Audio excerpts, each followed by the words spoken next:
आप जब वहाँ परिवार में पहुँचोगे, उन्हें ये बताओगे कि संभाल कर रखना है। एक बात और बतानी है कि जो भी बच्चा परिवार में पढ़ा लिखा है, उस बच्चे से ये आपको पूरा पंपलेट पढ़वाना है और परिवार के सारे लोगों को 15 मिनट 20 मिनट के लिए बैठ के सुनना है कि इस पूरे पंपलेट में लिखा क्या गया है।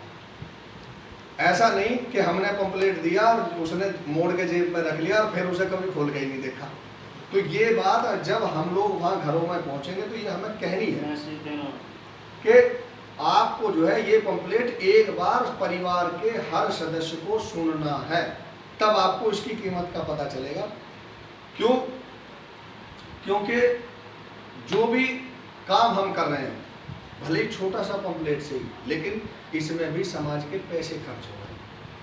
इसलिए संभाल कर रखने में किसी का कुछ नहीं बिगड़ रहा। जहां हम दुनिया भर की चीज़ें संभाल कर रखते हैं, तो इसे भी एक कागज को संभाल कर रखेंगे तो उसमें जो है हमें फायदा ही मिलेगा, नुकसान कुछ नहीं मिलेगा।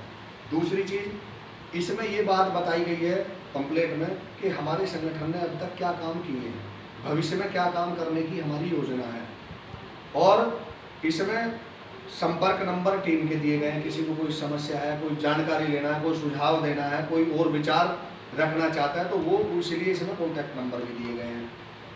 कोई भी आदमी यदि कोई आर्थिक सहयोग करना चाहता है, उसके लिए ट्रस्ट का अकाउंट इसमें दिया गया। किसी व्यक्ति को कोई भी 1 रुपया नगद देने की हम कहीं सलाह ही नहीं दे रहे किसी को, ना कोई पर्ची है ना कोई रसीद है। जो भी है वो इस ट्रस्ट का अकाउंट है। अकाउंट में पे करने के लिए सीधा अकाउंट नंबर की, जैसे हम बैंक में पैसे जमा करते हैं वो तरीका है। आजकल मोबाइल के माध्यम से ये QR कोड इसमें दिया गया है। इसमें भी आप बहुत सारे साधन होते हैं, फ़ोन पे है, गूगल पे है, पेटीएम है, मतलब किसी भी साधन के माध्यम से आप जो है इसमें सहयोग अपना दे सकते हैं। इस जनगणना को करने के लिए 20 रुपये का अमाउंट हर घर के लिए रखा गया है। वो क्यों रखा गया है? 20 रुपये इसलिए रखे गए हैं कि इस जनगणना से संबंधित जो हमारे खर्च हैं, वो हमारा खर्च किसी एक व्यक्ति या चंद व्यक्तियों पर उसका भार ना पड़े। समाज के हर व्यक्ति का 20 रुपये का, हर परिवार का योगदान 20 रुपये का होगा तो हम इस गणना को आसानी से कर सकेंगे। जो भाई गणना करेंगे उन्हें हम उनकी जेब से पेट्रोल का या जो 2 पैसे उन्हें देने की बात है, वो उनका पैसा खुद का खर्च नहीं होगा और ये काम आसानी से होगा।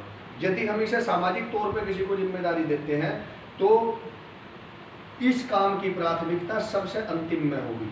बाकी काम सब आदमी अपने घर के करेगा, ये सबसे आखिरी का काम समझ के करेगा और इसे भार समझ के करेगा। ये इसे आदमी भार ना समझे, इसलिए हम चंद आदमियों को एक ऐसे सैलरी पैकेज के अनुसार रखना चाह रहे हैं ताकि उस आदमी को ये ना लगे कि यार मैं समाज का काम कर रहा हूँ, तेल भी फूंक के आ रहा हूँ, रोज रोज तो मेरे बस की नहीं, 1 दिन कर लेगा, 2 दिन कर लेगा, बाद में आदमी हाथ करेगा। इसलिए ये 20 रुपये का अमाउंट रखा गया। एक तो वो खर्चा हमारा मीट आउट हो जाए, दूसरा इसके लिए हमें बड़ा सर्वर लेना की जरूरत पड़ेगी पूरे डाटा को सुरक्षित रखने के लिए। इसे अपडेट रखने के लिए एंड्रॉयड मोबाइल ऐप की जरूरत पड़ेगी। वो सब खर्चा भी टेक्निकल का हमारा, और जो भित्त का खर्चा है वो सब खर्चा हमारे इस 20 रुपये में से ही मैनेज होगा। और 20 रुपये भी ये भुगतान ट्रस्ट के खाते में होंगे। और जो भी खर्चा हम करेंगे वो हम चेक से पेमेंट करेंगे। मान लो जो लड़का काम कर रहा है, यदि हमें उसे महीने में पैसे देने हैं तो वो चेक से पैसे जाएंगे। जो भी कैश या नगद जैसे भी आएगा वो पहले ट्रस्ट के खाते में जाएगा ताकि एक एक पैसे का प्रॉपर हिसाब रखा जा सके और समाज को उस पैसे का हिसाब दिया जा सके।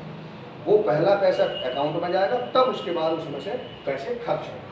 अब खर्च का जो विवरण है मोटा मोटा वो मैं आपको बता दूँ, लगभग 8 रुपये के आसपास पर परिवार जो जनगणना करेंगे उन पे हम खर्च करेंगे, चाहे उनके पेट्रोल डीजल पे आने जाने के साधन पर उन्हें व्यक्तिगत 8 रुपये पर परिवार लगभग उन पे खर्च होगा। 2 रुपये पर परिवार के हिसाब से हमारा ये पंपलेट पे खर्चा आ रहा है 10 रुपये। और 10 रुपये हमारे जो टेक्निकल टीम रहेगी, जो सर्वर है, एंड्रॉयड मोबाइल ऐप है, या जो टेक्निकल बंदे उसे उसमें काम करेंगे, वो 10 रुपये उन पर खर्च करेंगे। ये 20 रुपये का खर्चा जनगणना पे ही खर्च हम करेंगे।